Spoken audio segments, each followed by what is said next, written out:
Next time మీకు traffic చలానా పడినట్లయితే మీ vehicle మీద కట్టే ముందు ఖచ్చితంగా ఈ రీల్ అనేది చూడండి. సో, దీనివల్ల ఏంటి అంటే మీకు పడిన ట్రాఫిక్ చలానాని మీరు జీరో చేసుకునే అవకాశం కూడా ఉంటుందనమాట. అదేంటి అంటే మనకి వెహికల్ మన రోడ్డు పైన వెళ్తున్నప్పుడు ట్రాఫిక్ వాళ్ళు ఆపి మనల్ని డాక్యుమెంట్స్ అన్నీ చూయించమని చెప్తారు. ఆర్‌సీ కానీ, డ్రైవింగ్ లైసెన్స్ కానీ, పొల్యూషన్ ఇన్స్యూరెన్స్ ఇట్లా డాక్యుమెంట్స్ అన్నీ చూయించమంటారు. కొన్ని సందర్భాల్లో కొంతమంది ఇంట్లో పెట్టి మర్చిపోయే అలవాటుంటుంది. అటువంటి టైంలో మన దగ్గర డాక్యుమెంట్స్ ఉన్నా కూడా మనం ఫిజికల్‌గా కానీ, డిజిటల్‌గా కానీ ఆ టైంలో అక్కడ ట్రాఫిక్ పోలీసులకి చూయించలేదు కాబట్టి, మన వెహికల్ పైన చలానా అయితే వాళ్ళు రాయటం జరుగుతుంది.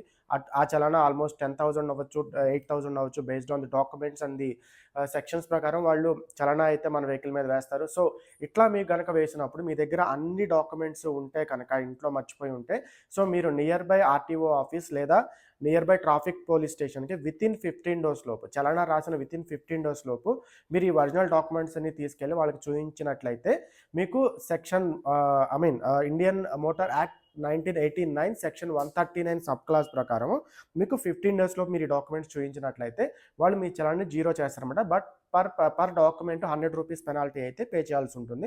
అంటే ఫర్ ఎగ్జాంపుల్ మీరు 5 డాక్యుమెంట్స్ మర్చిపోతే గనక 5 డాక్యుమెంట్స్‌కి 500 అయితే పే చేయాలన్నమాట. ఇట్లా మనము ట్రాఫిక్ రూల్స్ తెలుసుకుంటే గనక మనం మన పైన పడిన చలానాస్ కూడా ఇటువంటి సందర్భాల్లో జీరో చేసుకునే అవకాశం ఉంటుంది. మరి ఈ ఇన్ఫర్మేషన్ అందరికీ రీచ్ అయ్యేటట్టు please like, share and subscribe.